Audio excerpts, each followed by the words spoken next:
Assalamualaikum warahmatullahi wabarakatuh. Kembali lagi di podcast, kita udah di episode 2 nih, masih dengan Dokter Nevi.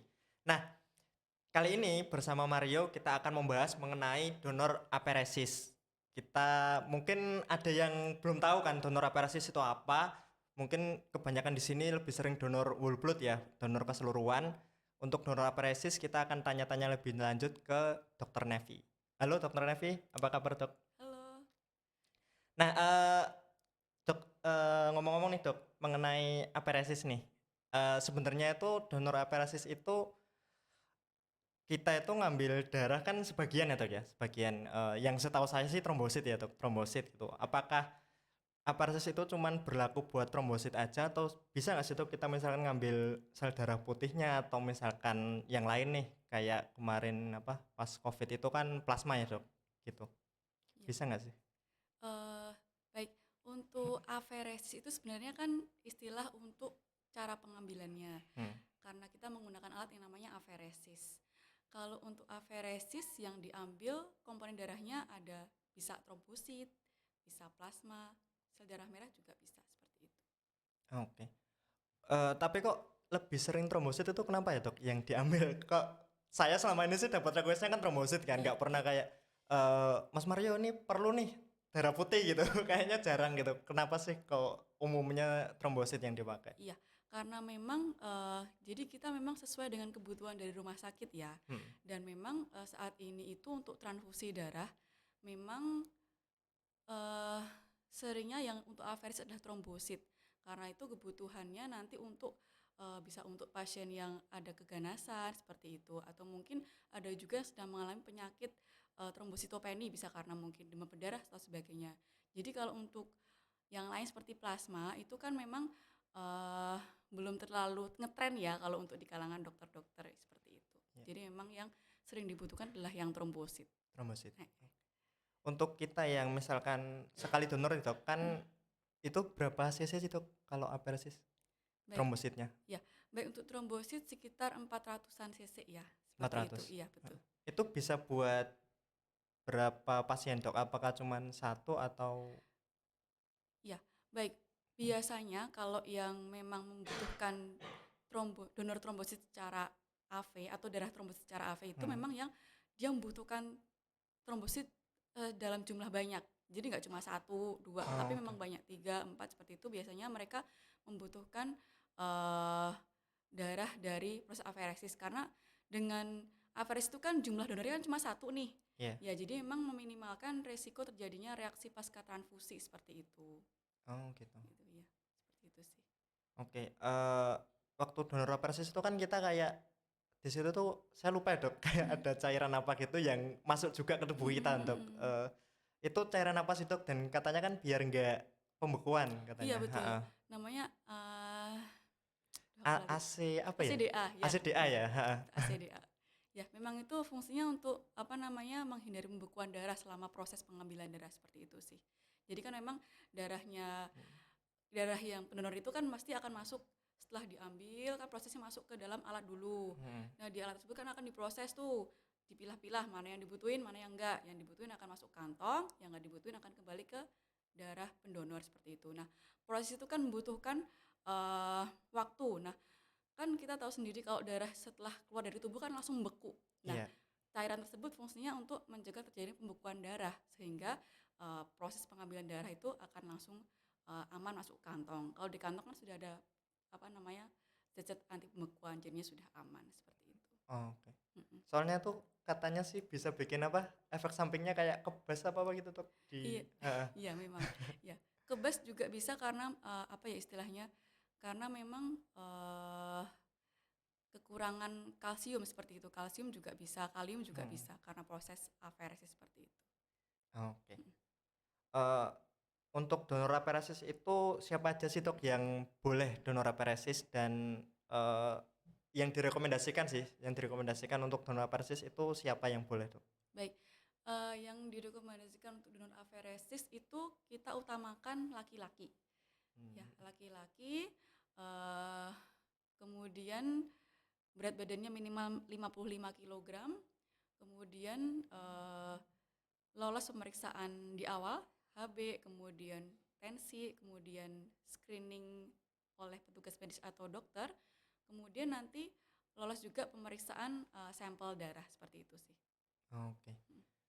Eee, Setahu saya juga ini ya, Dok, apa, donor aferesis kalau udah sering kan kita bisa 2 minggu sekali kan, Dok. Mm. 2 minggu sekali itu berarti kan setahun itu kita bisa 25 kali kan Iya, donor gitu. Itu nggak masalah ya, Dok, berarti kita sering donor nggak apa-apa sih nggak sebenarnya, apa-apa ya? nggak apa-apa.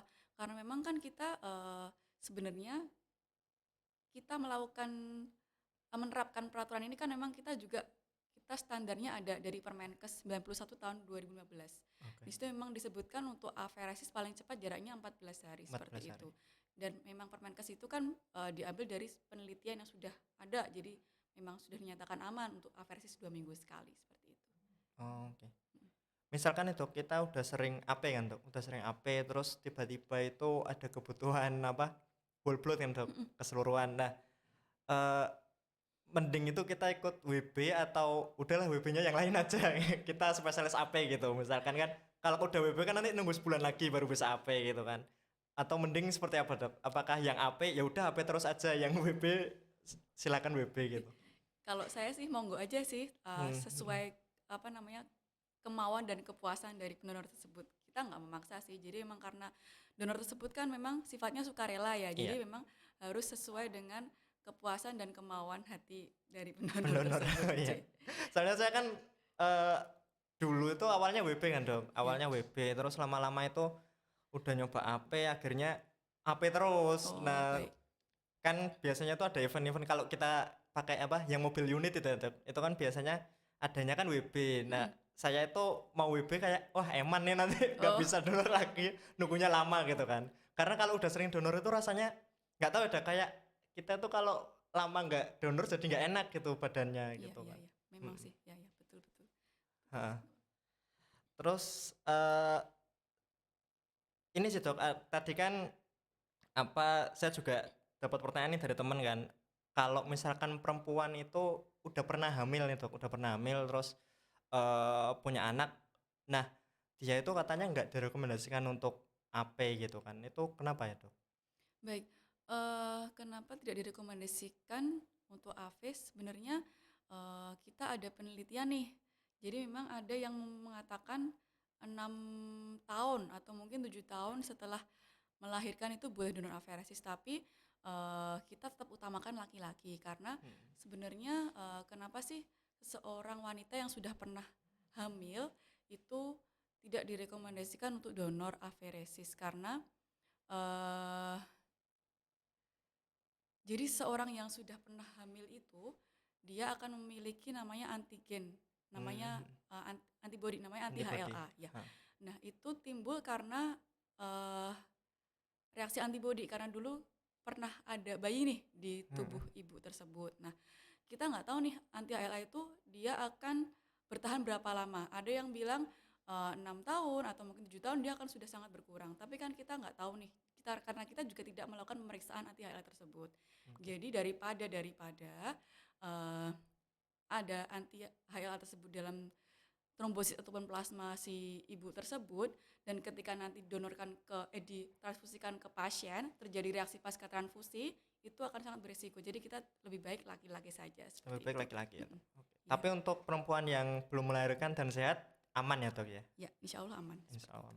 Oke, eee terus kemarin itu juga apa, ada pendonor nih yang ada tato nih tuh, ada Mm-mm. tato. Nah, sebenarnya itu kalau punya tato itu, boleh nggak sih dia itu donor dan apa syarat-syaratnya itu apa sih, Dok? Baik, seseorang memiliki tato sebenarnya boleh donor Mmm, asalkan dari jarak dia melakukan tato sama donor itu minimal 6 bulan. oke 6 bulan. Iya, 6 bulan. Berhubungan dengan jarum yang dipakai atau alat yang dipakai untuk menato. Kita nggak tahu Mmm, nih alatnya itu steril atau enggak. heeh, Ya, takutnya kalau nggak steril nanti bisa menularkan apa namanya infeksi-infeksi yang bisa menginfeksi si penerima transfusi darah seperti itu. Itu yang sangat apa namanya dikhawatirkan seperti itu. Tato, kemudian tindih, nah jenis kayak gitulah yang oh, pakai alat-alat yang mungkin diragukan kesterilannya seperti itu. Jadi minimal 6 bulan. 6 bulan setelah dia melakukan tato atau tindik tadi ya, Iya Dok? betul sekali. Itu ya buat donor biasa dan AP sama aja Iya, ya, Dok? Sama betul aja. sama. Oke. Lalu Dok, untuk orang yang misalkan nih dia sering konsumsi alkohol, itu Mhm. apakah dia tetap boleh donor atau ada masa waktunya juga nggak sih? Baik, sebenarnya tidak ada peraturan yang menyebutkan, seorang, eee, yang sudah mengkonsumsi alkohol untuk dilarang donor gitu. Oke. Tidak ada, cuma memang syarat kita donor itu kan, harus dalam kondisi sehat, tidak ada keluhan medis apapun.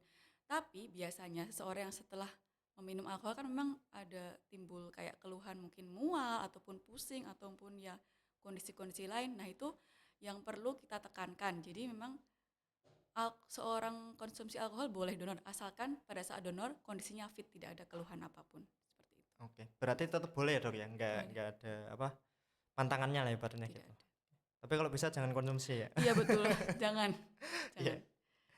jangan. Terus nih Dok, misalkan nih ada orang habis transfusi darah nih, habis Mhm, transfusi darah sakit terus dia nerima darah, apakah dia tetap boleh donor AP atau mungkin donor biasa, itu boleh nggak sih Dok? mhm. Baik, untuk peraturan yang terbaru juga paling cepat sama 6 bulan. Oh 6 bulan Ya, juga, 6 bulan setelah menerima transfusi darah baru bisa donor, seperti itu. baru bisa donor. Iya, betul. Oke. Balik lagi ya Dok ke aperesis kan, kalau donor aperesis kan itu kan pengalaman saya Dok, itu kan tahapannya banyak, kita kayak diambil darahnya dulu, terus nunggu berapa lama baru bisa donor Mhm, gitu kan. Nah itu, eee, apa, tahapan-tahapannya itu sebenarnya apa aja sih Dok? Dan kenapa kok prosesnya lama kan kita nunggunya? Heeh. oke baik. Eee, jadi waktu kita jadi waktu mau mendonorkan darah aferesis nih, pasti kan akan diambil sampel darahnya dulu, Iya. untuk diperiksa. Jadi sampel darah itu kan yang diperiksa apa aja sih? Yang pertama darah rutin. Mhm. Darah rutin tuh dilihat apakah, eee, trombositnya itu sesuai dengan kadar minimal atau tidak, seperti itu. Sebenarnya standar minimal 150 seperti Oke. itu, 150.000 ya. Ya. Nah, kemudian kita lihat juga dari sampel darah tersebut dicek apakah ada IMLTD atau infeksi menular lewat transfusi darah. Jadi kalau IMLTD gitu yang kita cek ada 4, ada hepatitis B, hepatitis C, sifilis, dan HIV. Nah, jika Mmm. ada keempat ada IMLTD tersebut, maka ya kita mohon maaf tidak boleh untuk donor seperti itu. Jadi yang kita Oke. cek ada 2 itu sih, seperti itu. Kalau ini Dok, apa, kalau hepatitis A nggak apa-apa berarti? Hepatitis A boleh, nggak apa-apa, karena hepatitis A itu dia menularnya lewat pencernaan. Jadi lewat Oke. mulut dan buang air besar seperti itu. Jadi tidak apa namanya masuk ke dalam darah. Tapi Oke. memang ada jeda waktunya seperti itu. Sekitar Mhm. setahun itu baru boleh donor. Soalnya ayah kandung saya itu kan hepatitis A dulu Mhm, Dok, terus mhm, waktu itu sempat pernah sih, apa, udah berapa kali donor baru saya nanya kan ke mhm, dokternya, mhm, "Dok, tapi ayah saya itu hepatitis A loh, boleh mhm, nggak sih?" mhm, "Oh ya nggak apa-apa, nggak masalah," katanya gitu. Oh nggak berarti apa-apa, nggak nggak apa-apa ya? hepatitis A. Yang B sama C Iya, bener-bener nggak boleh sama nggak sekali boleh ya? sama sekali karena dia Mmm, apa menularnya lewat transfusi darah, lewat transfusi darah darah, seperti itu. oke. Terus ini Dok, apa, kalau donor AP itu kan ada prosesnya kayak gituan Dok. Mhm, Nah kalau kita whole blood kan biasanya langsung diambil nih Dok, paling cuman ngecek, apa, tensi mhm, sama, apa, trombositnya juga kan Dok? oke baik. Heeh. Nah itu apakah kalau kita donor biasa itu memang treatment-nya beda ataukah memang nantinya dicek atau gimana sih, Dok? Iya, sama sebenarnya dicek. Sama? Oh. Cuma pada saat donor whole blood itu ngeceknya di akhir. Jadi Oke. diambil darahnya semua Mhm. dulu baru dicek. Bedanya apa sih? Jadi sebenarnya hubungannya sama biaya aja sih. Karena Oke. untuk aferesis itu biayanya jauh lebih mahal dan memang biaya yang dibayarkan oleh pasien tersebut juga lebih seperti itu. Walaupun nanti juga ke cover akan BPJS seperti itu. Itu aja sebenarnya yang membedakan. Jadi karena mahal itu pun bahkan baik dari kantong ataupun baik dari alat yang dipakai, eee, jadi kita memang harus seleksi seketat mungkin sejak awal, Mhm. ya seperti itu. Kalau seumpama kita ceknya di akhir nih, kita udah ambil kantong nih, pas dicek ada IMLTD-nya atau mungkin trombositnya tidak sesuai dengan standar, itu kan sangat merugikan baik dari kita sebagai eee, lembaga atau organisasi yang menghasilkan darah ataupun juga dari pasiennya seperti itu. Jadi memang Oke. kita cek sejak awal seperti itu untuk menghindarkan adanya kerugian-kerugian tersebut Kerugian-kerugian, seperti itu. heeh. Terus ini Dok, apa, kenapa sih kok aparesis kan mepet-mepet kan Dok? Mhm, Misalkan butuhnya berapa hari baru kita mhm, boleh donor, itu mhm. kenapa Dok? Kenapa nggak nyetok gitu, kita Oh, nggak nyetok banyak itu kenapa? oke, baik. Lagi-lagi karena memang kebutuhan aferesis itu, eee, tidak selalu ada. Jadi Mmm, tidak mesti sehari itu ada kebutuhan aferesis, nggak mesti. Jadi memang mmm, tergantung dari rumah sakit, seperti itu. Eee, Dikhawatirkan jika kita stok itu akan terjadi, pembuangan pembuangan dari mhm. produk tersebut. Karena memang darah itu juga ada masa expired-nya, ada Oke, masa heeh, kadaluarsanya. Untuk trombosit 3 hari, 3 3 sampai hari? 5 hari, iya, tergantung Oh, suhu penyimpanannya. Nah, kalau kita stok trombosit nih, tapi dalam 3 hari nggak ada yang butuh seperti itu sebenarnya, istilahnya akan menimbulkan kerugian di kita juga sih, seperti itu. iya Jadi tadi memang kan itu udah mahal, iya nggak dipakai betul, lagi ya Dok ya? iya. Heeh, Makanya kita juga antisipasi, kita ada kelompok nih, jadi ya kita bisa panggil sewaktu-waktu seperti itu. oke. Mhm, Eee, kalau ini Dok, kan tadi kan kita diambil trombositnya Dok, kalau mhm, AP, ibaratnya kan dipisah sama alatnya. iya, Kenapa kenapa sih nggak gini aja, apa, kita whole blood heeh, terus kan dipisahin bisa kan iya, Dok nanti bisa trombositnya bisa ininya. bisa, Kenapa kok, apa, bedanya efektifnya kita pakai aparesis sama whole blood terus kita pisah-pisah itu bedanya apa sih itu? baik. Heeh. Jadi gini, kalau trombosit itu kan kita bisa jadi, kalau trombosit secara average kan bisa jadi lebih dari satu kantong, bisa 3 seperti itu. Oh, Nah, oke. itu yang bikin, sebenarnya menjadi pertimbangan oleh, eee, dokter, yang minta darah, dokter penanggung jawab di rumah sakit. Jadi kan Mmm, yang menentukan butuhnya darah apa aja dan dengan prosesnya apa aja kan sebenarnya dari dokter penanggung jawab di rumah sakit, seperti itu.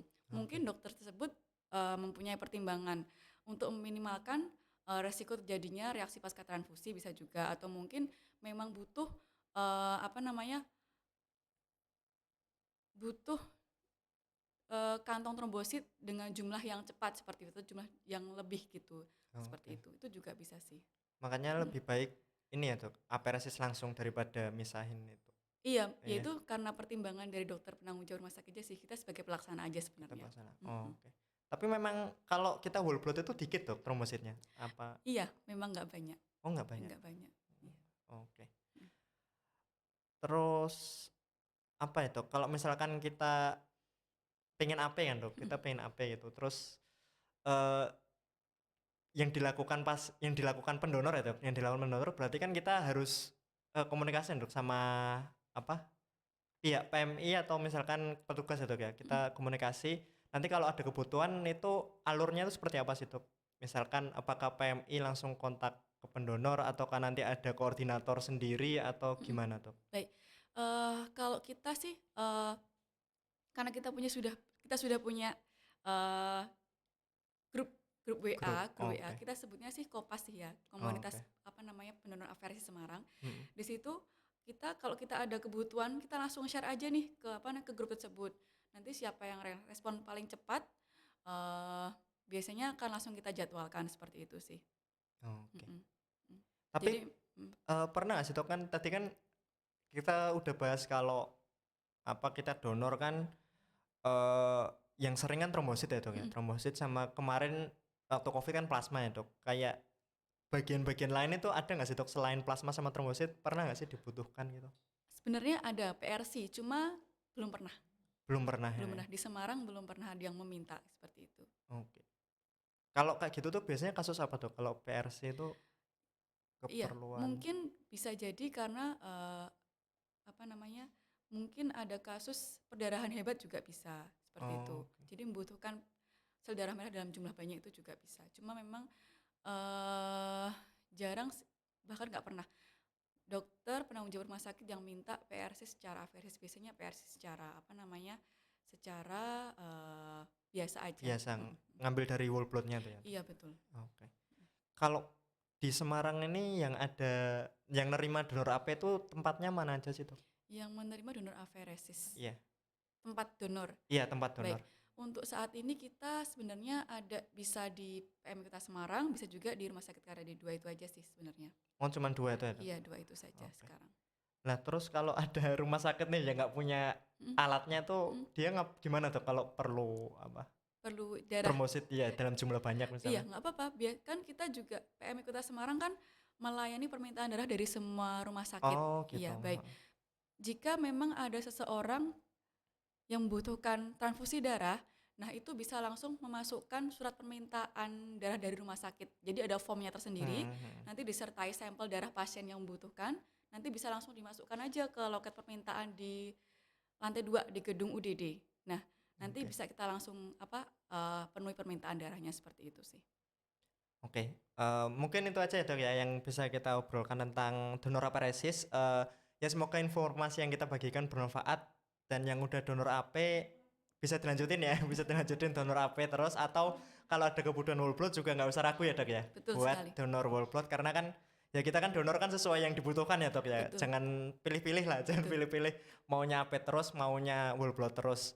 Itu aja ya Dok ya mungkin ya yang bisa kita sampaikan.